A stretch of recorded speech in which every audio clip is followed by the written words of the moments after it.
O great hero, O king, conqueror of the cities of your enemies, by accepting my hand you have accepted me as your married wife. Let me not be touched by others, for our relationship as husband and wife has been made possible by providence, not by any human being. Purport. While taking Devyani out of the well, King Yayati must certainly have appreciated her youthful beauty, and therefore he might have asked her which caste she belonged to. Thus Devyani would have immediately replied, "We are already married because you have accepted my hand." Uniting the hands of the bride and bridegroom is a system perpetually existing in all societies. Therefore, as soon as Yayati accepted Devyani's hand, they could be regarded as married. Because Devyani was enamored with the hero Yayati, she requested him not to change his mind and let another come to marry her.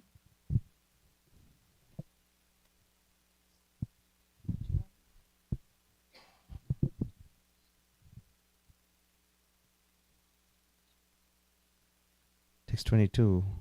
Because of falling in the well, I met you. Indeed, this has been arranged by Providence. After I curse Kacha, the son of the learned scholar Brihaspati, he cursed me by saying that I would not have a Brahmana for a husband. Therefore, O mighty armed one, there is no possibility of my becoming the wife of a Brahman.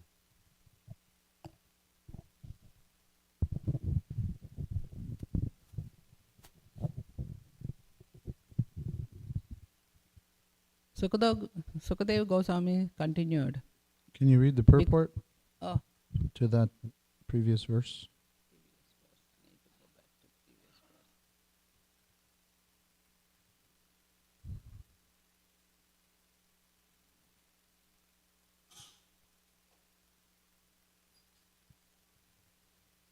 Khacha, the son of the land celestial priest Brahaspati, had been a student of Sukracharya, from whom he had learned the art of reviving a man who had died untimely. This art, called Mrucha Sanjeevani, was especially used during the wartime. When there was a war, soldiers would certainly die untimely, but if a soldier's body was intact, he could be brought to life again by this art of Mrucha Sanjeevani. This art was known to Sankaracharya and many others. And the Kacha, the son of the Brahaspati, became Sankaracharya's student to learn it. Devayani desired to have a Kacha as her husband, but Kaja, out of regard for Sukracharya, looked upon the Guru's daughter as a respectable superior and therefore refused to marry her. Devayani angrily cursed Kacha by saying that although he had learned the art of Mrucha Sanjeevani from her father, it would be useless. When cursed in this way, Kacha was retaliated by cursing Devayani never to have a husband who was a Brahmana. Because Devayani liked Yayati, who was a Kshatriya, she requested him to accept her as his bona fide wife. Although this would be a marriage between a daughter of a high family and the son of a lower family, she explained that this arrangement was made by Providence.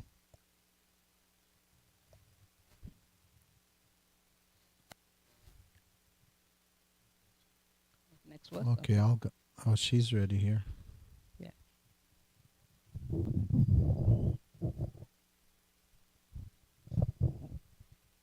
Sukadeva Goswami continued, because such a marriage is not sanctioned by regular scriptures, King Yayati did not like it, but because it was arranged by Providence and because he was attracted by Devyani's beauty, he accepted her request.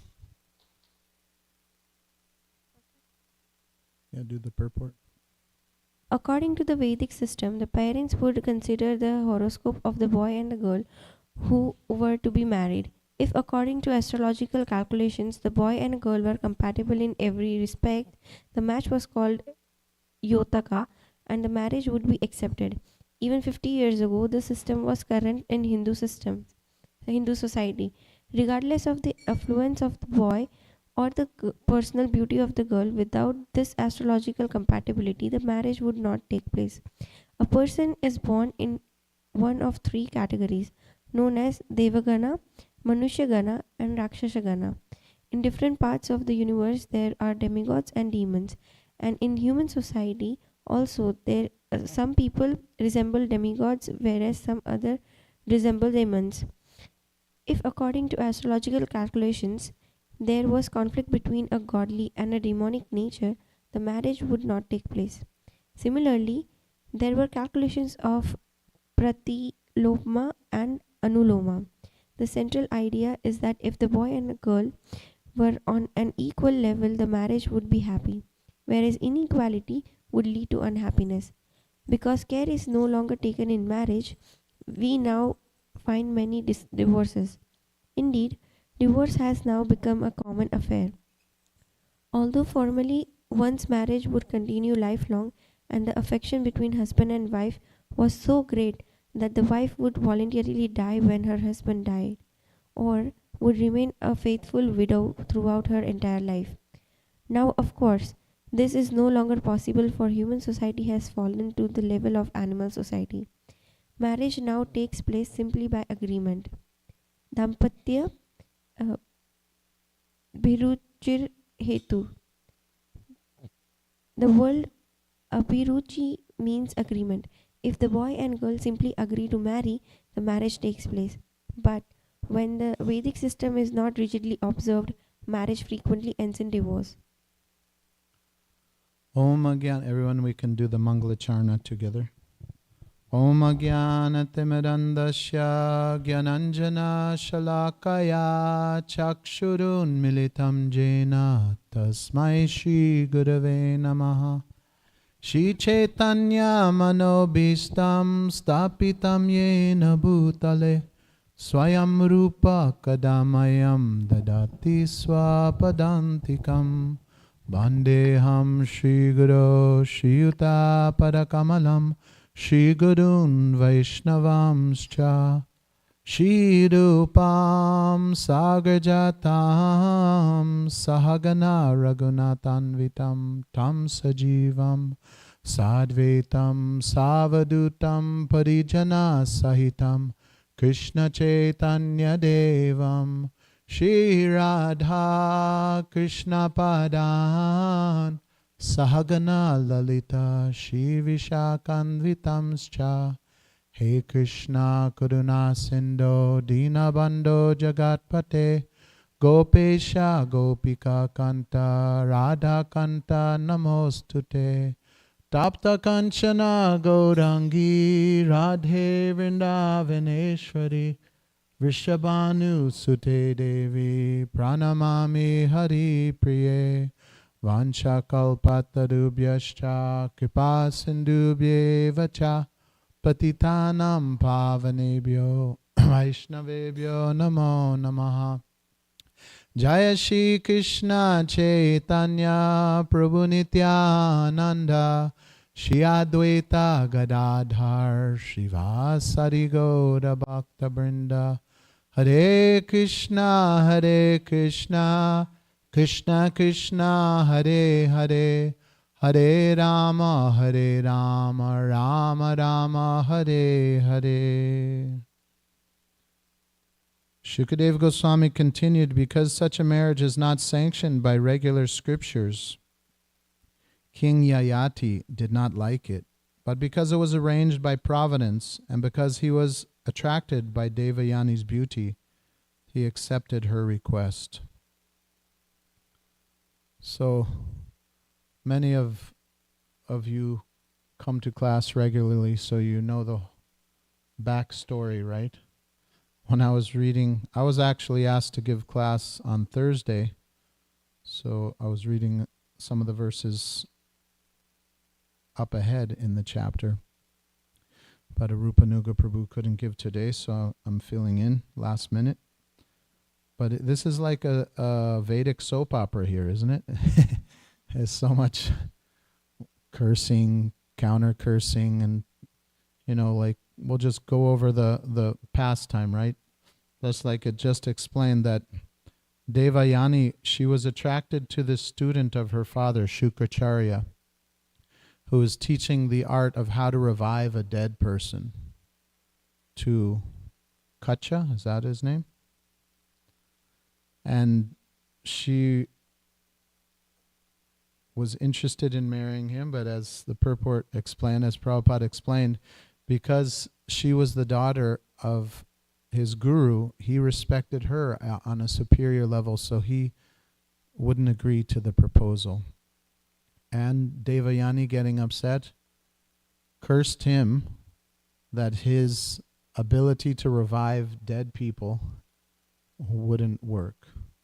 He counter-cursed her and said, oh, because you've done that, then you won't be able to marry a brahmana. And actually, in the previous chapter, for studying for the class I was supposed to give on Thursday, I read some of the previous chapter to get up to speed of what, where everybody's at and what's going on. Actually, Maharaj Parikshit was explaining how Yayati married Devayani, and Maharaj Parikshit, knowing he was going to die in 7 days still, he asked, why did this incompatible marriage take place between a Brahmana woman and a Kshatriya man? Because that's explained. That anybody remember what the Sanskrit's called for that kind of marriage? No, the opposite, the other one, pratiloma. And the other one that is allowed is anuloma. So, yeah, Maharaj Parikshit, even sometimes you may think, sometimes we may read these things, what does this have to do with Krishna consciousness, But all this is actually leading up to Krishna's Leela, as we know, in just the 10th canto will be Krishna's Leela. But all this information, somebody who's attracted to Krishna wants to know everything about Krishna, right? So this actually, Devayani, she's going to become the mother of Yadu. And we know that Krishna is born in the Yadu dynasty. So here we're hearing about the dynasty which Krishna will appear in and some backstory. And then also it has practical social guidelines. Just like the whole purport was talking about astrological combinations for proper marriages. So the last sentence of the purport says, if the boy and girl simply agree to marry, the marriage takes place. But when the Vedic system is not rigidly observed, marriage frequently ends in divorce. Anybody know the divorce rate in modern times? I don't. It's up there, right? And then somebody was saying that within ISKCON, that it's even more than modern society. I don't believe that personally. If somebody could find out and tell us, but yeah, because we're not following the Vedic system. One thing is there's sometimes not qualified astrologers, and also society in general is just okay with the breaking up of a family unit, right? Whereas previously, even like let's say my grandparents and 2 generations back, even in the West, even in America, there was not much divorce.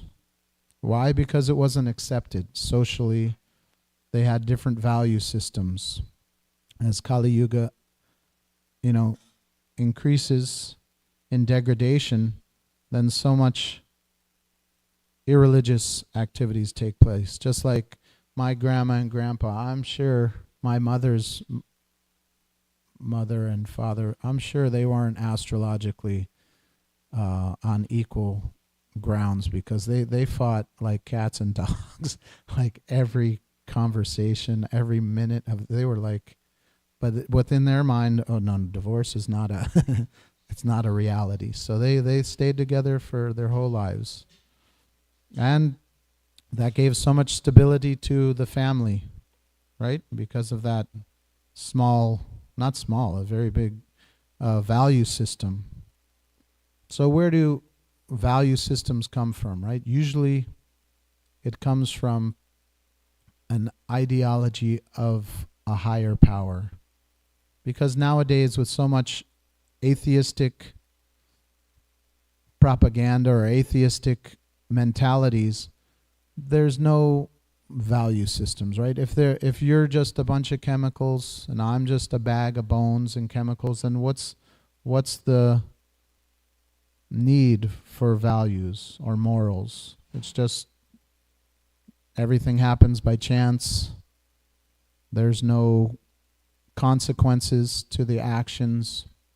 So it's just like Prahladananda Swami when he was here, he said the mentality is if it feels good, do it. That's like the Maha Mantra of the modern atheistic society. And then we can see the result. Without God fearing, if you want to call it, we don't, in a sense, we should have that attitude also, but we try to be more God-loving, right? Fear of God is like a lower stage of the relationship or consciousness, but that should also be there. We should think, if I do this, then I'll have a karmic reaction from the laws of nature, which are set up by the lawmaker, the supreme controller, God, right? We should have this awareness more and more. So if we don't, then even King Yayati, he was thinking this isn't a proper combination. You're superior to me. It won't work out. But because she explained that it was a curse and that it was providence, and he was attracted to her, he agreed to the marriage. And then I'll just tell a little bit of the future, or the coming verses also, where Shamish, how do you say her name? Sharmishta.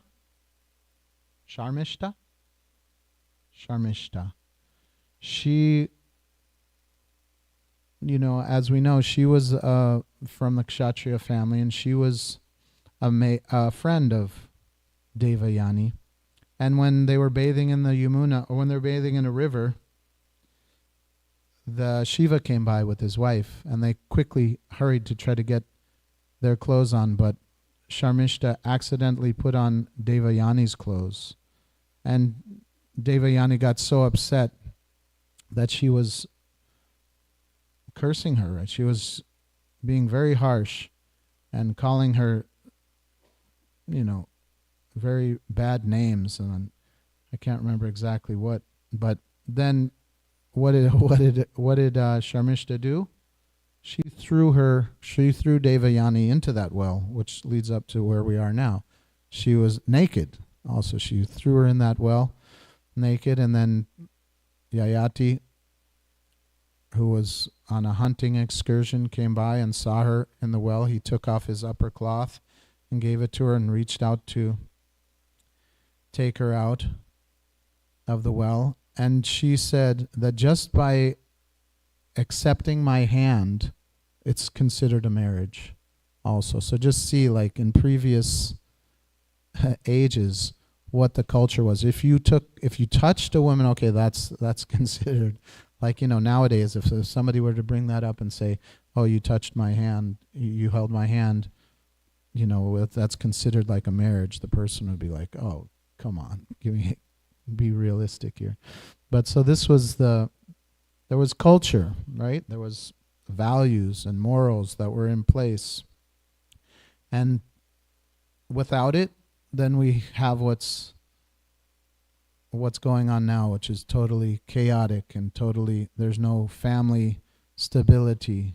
Without family stability, there's no proper character. Just like Prabhupada said, what is our movement? Sometimes he said it's to build character, right? First to give.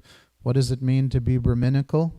It means to act with the topmost character, right? The topmost righteous attitudes. So they're the pinnacle. Prabhupada wanted to create a society where, what did he say? That my disciples are perfect gentlemen. They will be known as perfect gentlemen and gentle ladies. So this is what the whole Vedic culture is for, is to elevate the consciousness and ultimately to live in such a way that we don't come back into the cycle of birth and death. The whole purpose of life is to get out of the matrix, or is to get out of the cycle of birth and death. Even we don't want to come back we don't want to elevate ourselves to the Brahminical character or value system and be attached to that way of life and come back as a Brahmana. Ultimately, we don't want to go even to higher planets and become a demigod and enjoy higher levels of pleasure. Because we know that Krishna says in Bhagavad Gita, Abrahma bhuvana loka punar avartano arjuna mamupetya tukonteya punar janma navidyate. I think I might have mixed some verses, but the translation is that from the highest planet in the material world down to the lowest, all are places of repeated birth and death. All are places of misery where repeated birth and death take place. And that the devotee, we want to get out of it by Krishna's grace. So these pastimes are very exemplary, right? We see practical examples of, even in previous ages when things were more Vedic, so to say, how implicated people got in being attached to the material pleasures.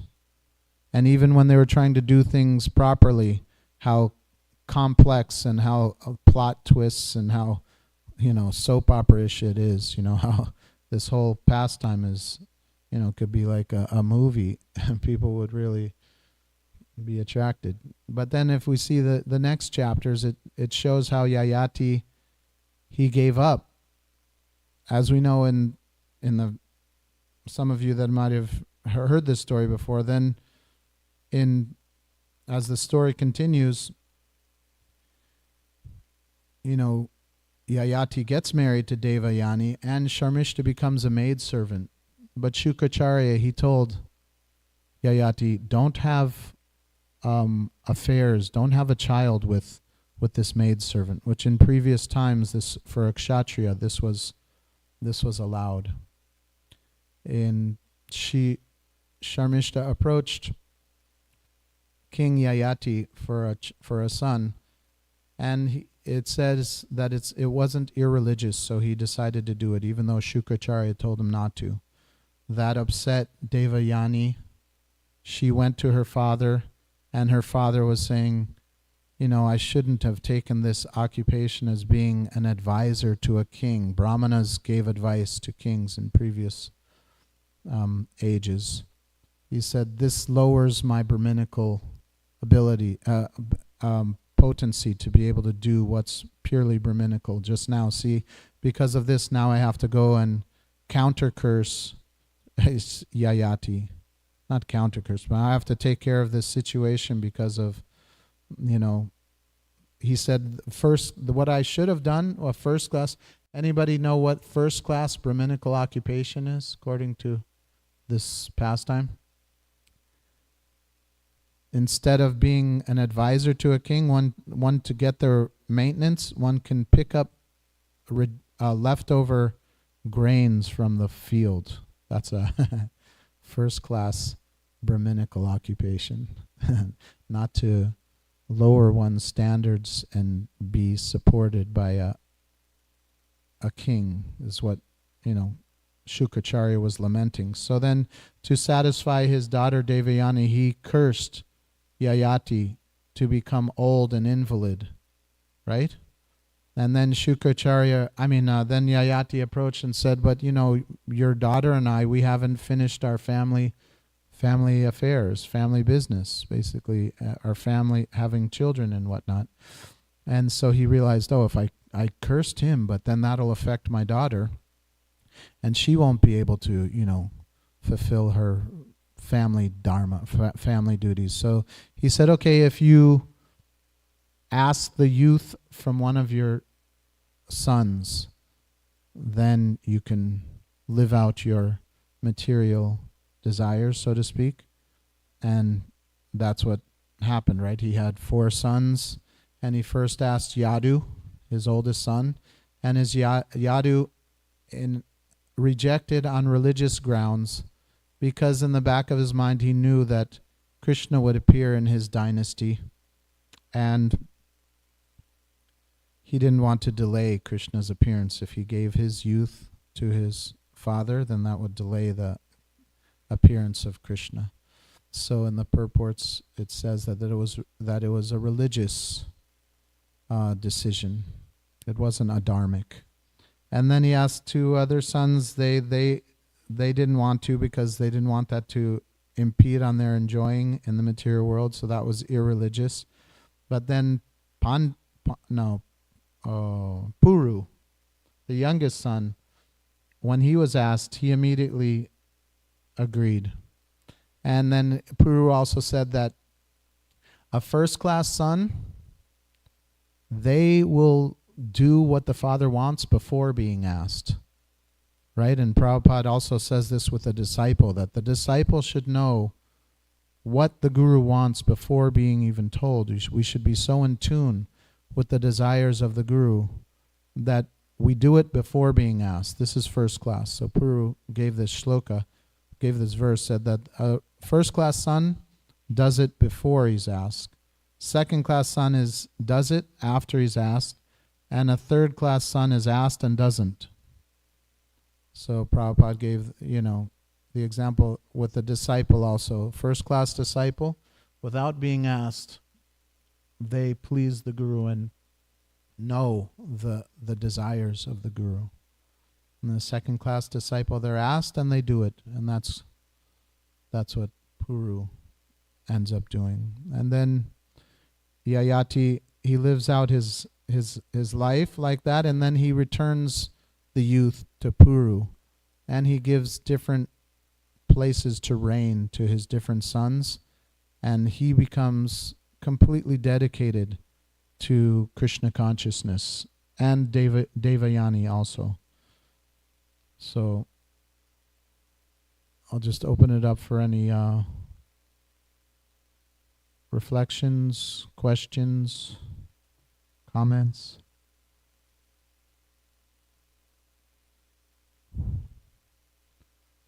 You want to get the microphone, or can you give him the mic, Mataji? People online, they like to participate.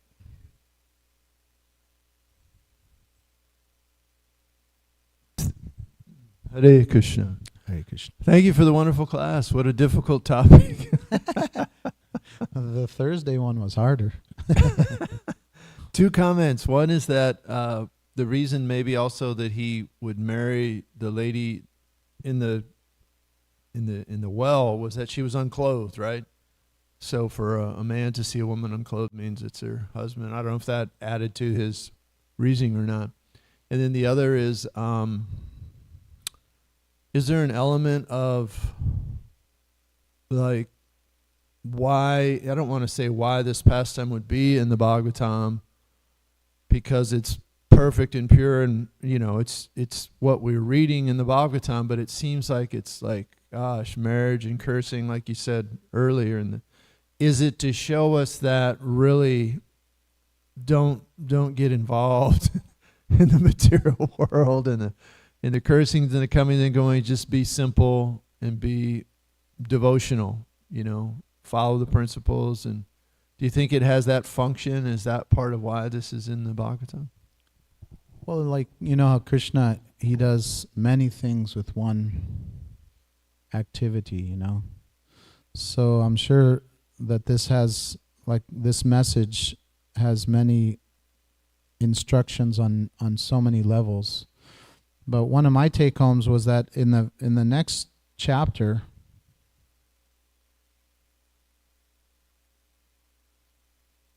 it's called King Yayati Achieves Liberation.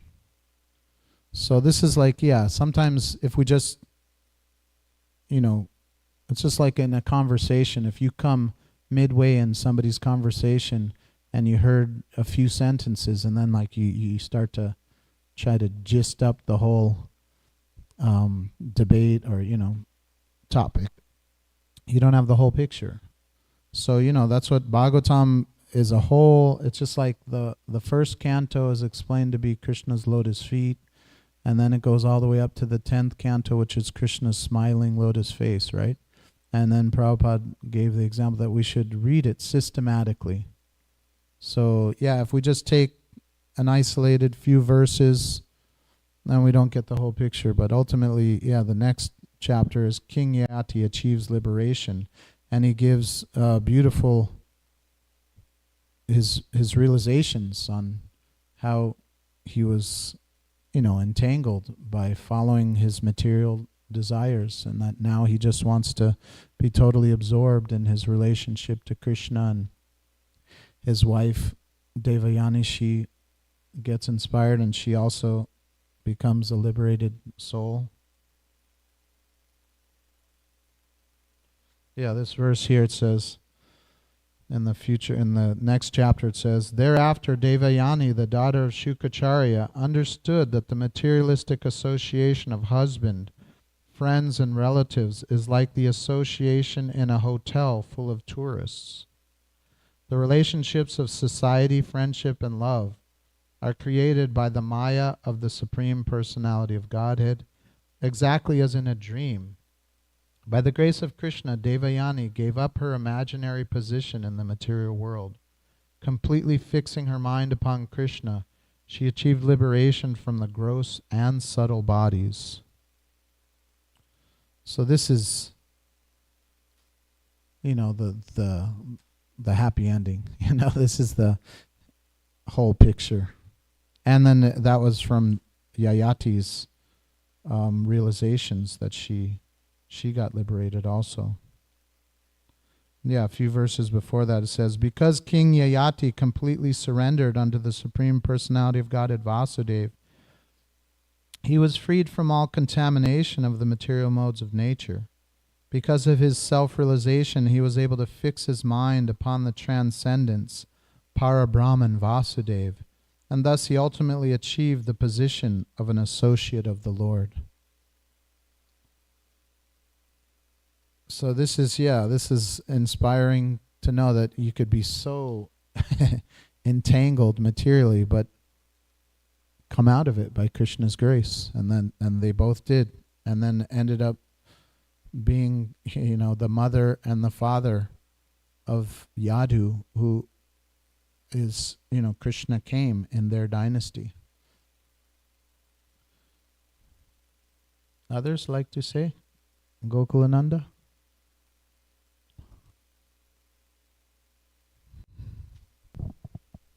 Krishna, thank you for a wonderful class, Prabhu.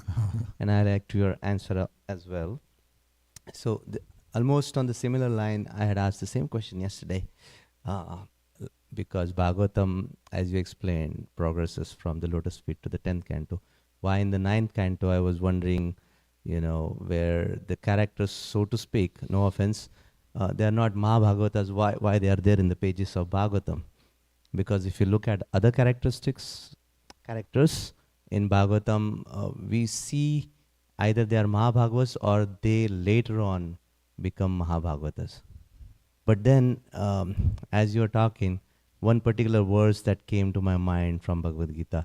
So, evam gyatva kritam karma purvairapi mokshapi kuru karma eva tasvatmam purve purvataram kritam. Krishna says in 4th chapter that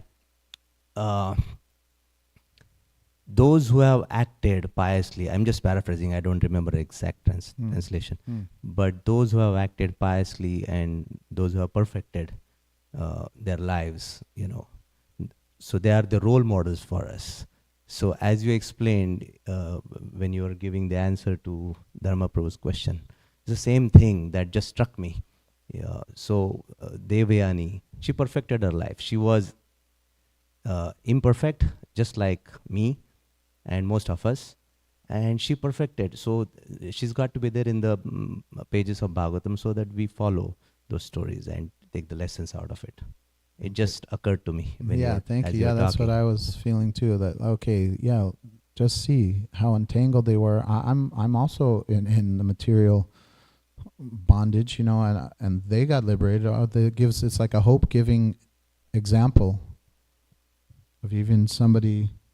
So because even I think they were saying yesterday that even nowadays people wouldn't react like she did, and that was a previous age. She got so angry to curse her and whatnot. Yeah, everything we can know for sure. Sometimes, like when we hear of like the separation intensity of the gopis and the Brijbasis, it sounds pitiful, right? Sometimes you think, how is that the highest ecstasy? Sometimes, when from our level, when we're not advanced enough, we think, well, what is Krishna doing here? So similarly with this passage, we may think, well, what's going on? But we should know in our heart, in the deepest part, that whatever Krishna does is for the upliftment of all of us.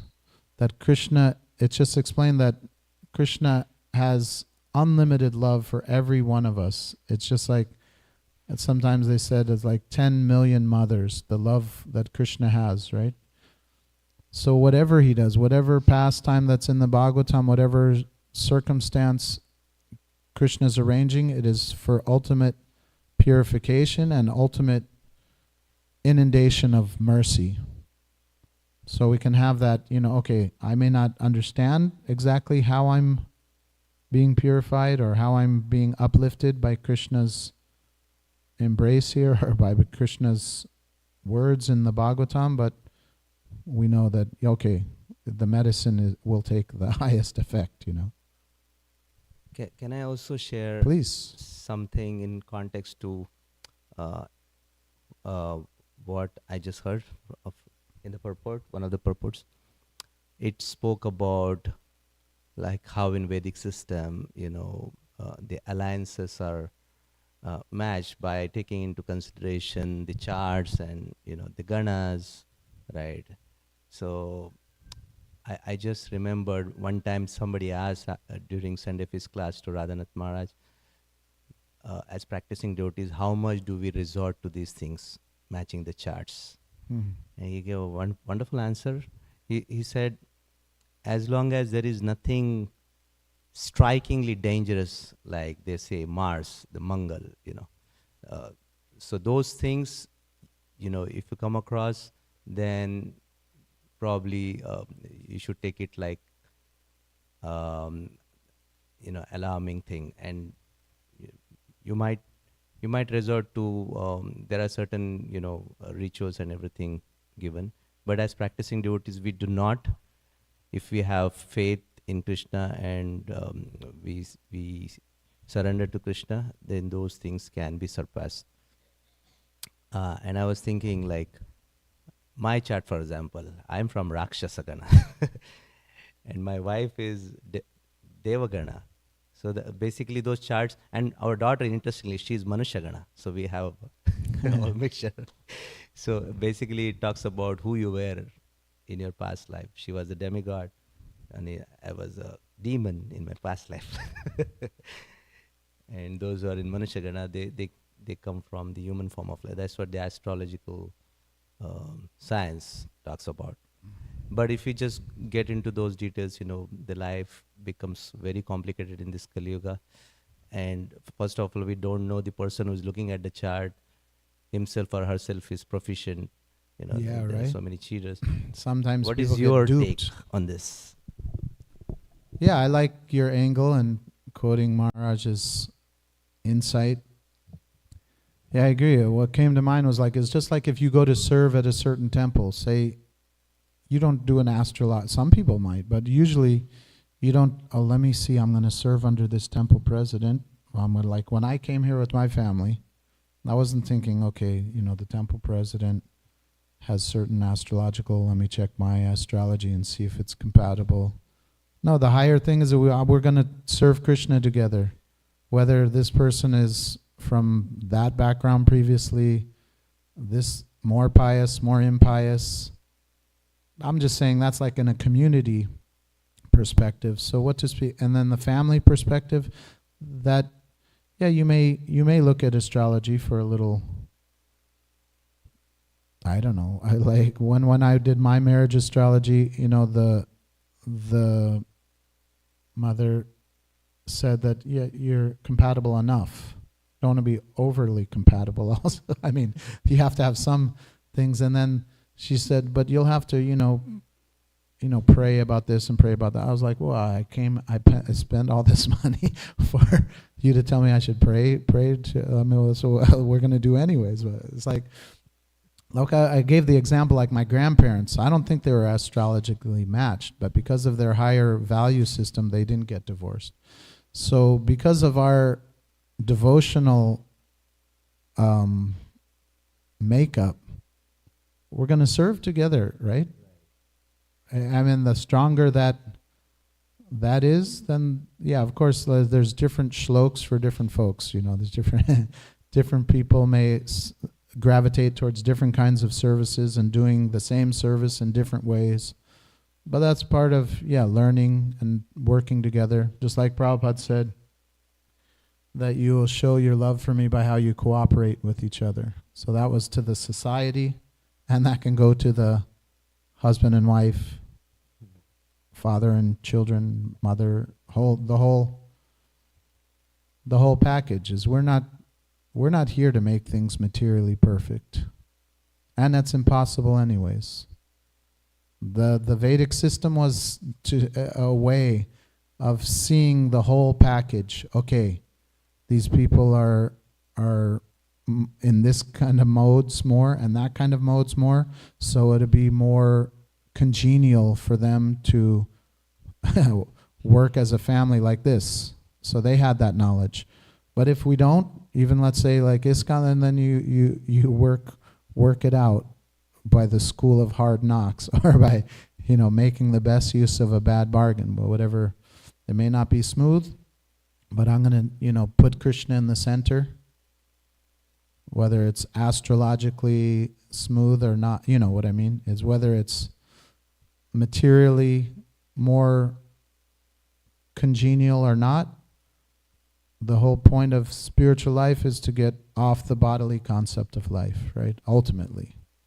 So the Vedic system, specifically in this regard, of bringing two people together, was to help make things more smooth in getting out of the bodily concept of life by understanding which concept of life you were bound by. Just the higher vision helps us transcend. Just like, let's say, like myself, like I grew up in America, my wife's from India. What is the common ground? Krishna consciousness. That her ultimate desire is to please her guru and become Krishna conscious and get off the bodily concept of life. Step one in spiritual life is that I'm not the body. I'm not a man. I'm not a woman. I'm not from India. I'm not from America. So this, we have to, it's a work of getting there. But because that ideal is the same, then we work it out for better or for worse.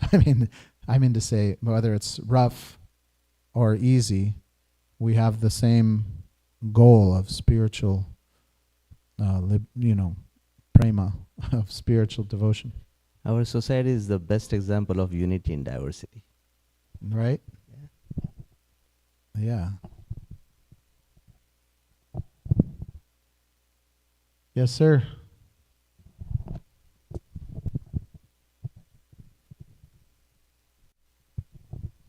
Thank you very much for teaching. You were asking about divorce rates, and so I found some information. Thank you.